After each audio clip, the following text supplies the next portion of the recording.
പ്രിയപ്പെട്ടവരെ നമസ്കാരം. ചൂടിൻ്റെ കാര്യം ഞാൻ പറയേണ്ട കാര്യമില്ലല്ലോ, കൊടും ചൂടാണ് അല്ലേ. എന്നാൽ എൻ്റെ ഒരു അനുഭവം ഞാൻ ഇവിടെ പങ്കുവെക്കുകയാണ്. ഈ കഴിഞ്ഞ ബുധനാഴ്ച ഞാൻ മട്ടന്നൂർ പോയി നെടുവോട്ടുംകുന്ന് എന്ന് പറഞ്ഞ സ്ഥലത്ത് എനിക്കൊരു വീഡിയോ എടുക്കാനുണ്ടായിരുന്നു. അപ്പോൾ മട്ടന്നൂരിൽ നിന്ന് ബസ്സിനാണ് അവിടെ പോയത്. ബസ്സിന് പോയിട്ട് പിന്നെ ഒരു 500 മീറ്ററിലധികം നടന്നു, അതും വെയിലത്ത്. ഓർത്തു നോക്കണം, 12:30 ഉച്ചക്ക് 12:30ക്കാണ് ഞാൻ ഈ സാഹസത്തിന് മുതിരുന്നത്. അങ്ങനെ വീഡിയോയിലെടുത്ത് തിരിച്ച് വന്നതും ഞാൻ വാട്ടർ അതോറിറ്റിയിൽ പോകണം, അവിടെ ബില്ല് പേ ചെയ്യണം എന്നുള്ളത് കൊണ്ട് ഞാൻ വിചാരിച്ച് എനിക്ക് ആരോഗ്യമുണ്ടല്ലോ, കുഴപ്പമില്ലല്ലോ, നടന്നു പോകാമെന്ന് വിചാരിച്ചു. എൻ്റെ കയ്യിൽ വെള്ളം ഉണ്ടായിരുന്നു. ഞാൻ അങ്ങനെ നെടുവോട്ടുംകുന്ന് പ്രഭാരൻ ഡോക്ടർ ക്ലിനിക്കിൻ്റെ അവിടുന്ന് മുതൽ മട്ടന്നൂർ കനാലിൻ്റെ അവിടെ വാട്ടർ അതോറിറ്റിയിൽ പോയി ബില്ല് പേ ചെയ്തതിന് ശേഷവും ഞാൻ മട്ടന്നൂർ ബസ് സ്റ്റാൻഡിലേക്ക് നടന്നു. കുഴപ്പമില്ല, എനിക്ക് ആരോഗ്യമുണ്ട്, അതാണ് എൻ്റെ ചിന്ത. നടന്നു വന്നു. അങ്ങനെ ബസ് സ്റ്റാൻഡിൽ എത്തിയപ്പോൾ എന്തോ ഒരു ചെറിയൊരു അസ്വസ്ഥത പോലെ തോന്നിയിരുന്നു. അതിലിടയ്ക്ക് ഈ നെടുവട്ടം കുന്നുന്ന് തന്നെ എനിക്കിതാ 2 കൈക്കും ഇവിടെ ഇങ്ങനെ ഭയങ്കരമായിട്ട് ചുവന്ന് വല്ലാത്തൊരവസ്ഥയിലായിട്ടുണ്ടായിന്. അതുപോലെ തന്നെ ഈ നെഞ്ചത്തും ഭയങ്കരമായിട്ട് ചുവന്നിട്ട് ഉണ്ടായിന്. എന്താണെന്ന് മനസ്സിലായില്ല. ഞാൻ വിചാരിച്ച വെയിലിൻ്റെ പ്രശ്നം തന്നെയായിരിക്കും എന്നുള്ള ഇതിൽ ഞാനിങ്ങ് വന്ന് മട്ടന്നൂരിൽ നിന്ന് ബസ്സും കയറിയിട്ട് കുമ്പത്തിൽ വന്നിറങ്ങി. കുമ്പത്തിൽ നിന്നും 1 കിലോമീറ്റർ എൻ്റെ വീട്ടിലേക്ക് അതും നടന്നിട്ടാണ് വന്നത്. അപ്പോൾ ഈ 12:30 മുതൽ 2 മണി വരെ ഞാൻ വീട്ടിലെത്തുമ്പോഴേക്ക് 2 മണിയായി. 2 മണിയായി വീട്ടിലെത്തി. ഞാൻ കുറച്ച് വെള്ളം കുടിച്ചിട്ട് ഭക്ഷണം കഴിക്കാൻ വേണ്ടിയിട്ട് ഭക്ഷണം എടുത്ത് വെച്ച് ഭക്ഷണം ഇങ്ങനെ കഴിക്കാൻ നോക്കുമ്പം തന്നെ അതിൻ്റെ അകത്ത് തോരന ഞാൻ ആദ്യം എടുത്ത് കഴിച്ചില്ല. വായിൽ വെക്കുമ്പം തന്നെ എനിക്ക് ഓക്കാനം വന്നിട്ട് പിന്നെ എന്തോ ഒരു തടി തളരുന്ന ഒരു അവസ്ഥയിലേക്ക് വന്നു.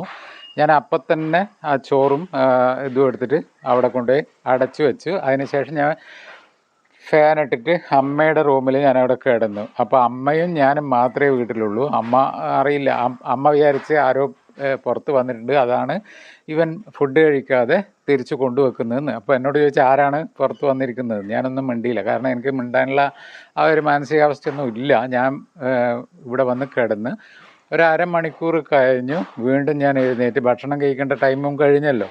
അപ്പോൾ ഒന്ന് ഭക്ഷണം കഴിക്കാമെന്ന് വിചാരിച്ച് വീണ്ടും എഴുന്നേറ്റ് വന്ന് ഭക്ഷണം കഴിക്കുമ്പം വായിലിങ്ങനെ വെച്ചതിന് ശേഷം എന്താവുന്നതെന്ന് പറഞ്ഞാൽ എനിക്ക് കണ്ണിൽ ഇരുട്ട് കയറി, ശരീരം മൊത്തം തളർന്നു. ഞാനിപ്പം വീഴും എന്നുള്ള ആ അവസ്ഥയിൽ എത്തിയപ്പോൾ തന്നെ ഞാൻ എങ്ങനെയോ വീണ്ടും ആ ഫുഡ് എടുത്തിട്ട് കൊണ്ടുപോയി അടച്ചു വെച്ച് പിന്നെ ഞാൻ അമ്മയുടെ റൂമിൽ തന്നെ അവിടെ പോയി കിടന്ന് പിന്നെ എഴുന്നേൽക്കുന്നത് ഞാൻ 6:30 മണിക്കാണ്.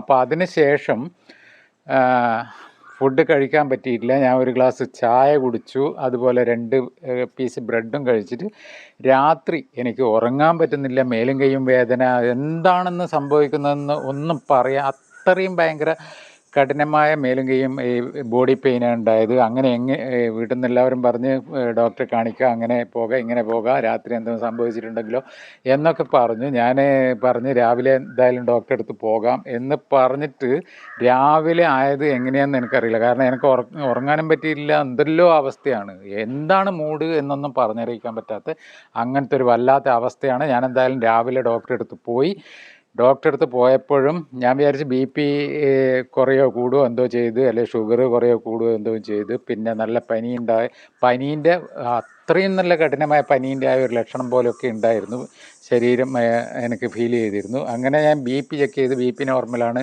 ഷുഗർ നോർമലാണ്, അതുപോലെ തന്നെ പനിയും നോർമലാണ്, 95 അങ്ങനെ എന്തോ ആണ് പറഞ്ഞത്.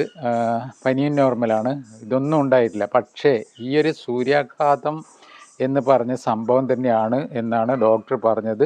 നന്നായിട്ട് ശ്രദ്ധിക്കുക, വെള്ളം കുടിക്കുക, പിന്നെ 3 ദിവസത്തേക്ക് മരുന്നും തന്നിട്ടുണ്ടായിരുന്നു. അതും ഞാൻ കഴിച്ച്. ഇപ്പോഴും എൻ്റെ കണ്ടീഷൻ അത്ര നോർമലായിട്ടില്ല. എനിക്ക് ഭയങ്കര ക്ഷീണം തന്നെയാണ്. ഇതുപോലെ വെയിലത്തൊക്കെ നടക്കുമ്പോൾ ഭയങ്കര തളർച്ച അനുഭവപ്പെടുന്നുണ്ട്. എല്ലാവരും ഒന്ന് സൂക്ഷിക്കുക. ഇത് ശരിക്കും പ്രകൃതി ക്ഷോഭമാണ്, സൂര്യനിലൂടെ വരുന്ന ക്ഷോഭം ആണ്. നമ്മൾ മഴ പെയ്തിട്ടും പേമാരി പോലെ തന്നെയുള്ള, കൊടുങ്കാറ്റ് പോലെ തന്നെയുള്ളൊരു പ്രകൃതി ക്ഷോഭമാണ്. അപ്പോൾ എല്ലാവരും ഈ ജോലി ചെയ്യേണ്ട ആൾക്കാർ ജോലി ചെയ്യാതിരിക്കാൻ പറ്റില്ല, അങ്ങനത്തെ ഒരു ആണല്ലോ. അപ്പോൾ എന്തായാലും എല്ലാവരും ഒന്ന് ശ്രദ്ധിക്കുക, വെയിലത്തിറങ്ങി നടക്കാതിരിക്കുക, അതുപോലെ തന്നെ കോട്ടൺ ഡ്രസ്സ് ഉപയോഗിക്കാൻ നോക്കുക, നന്നായിട്ട് വെള്ളം കുടിക്കുക.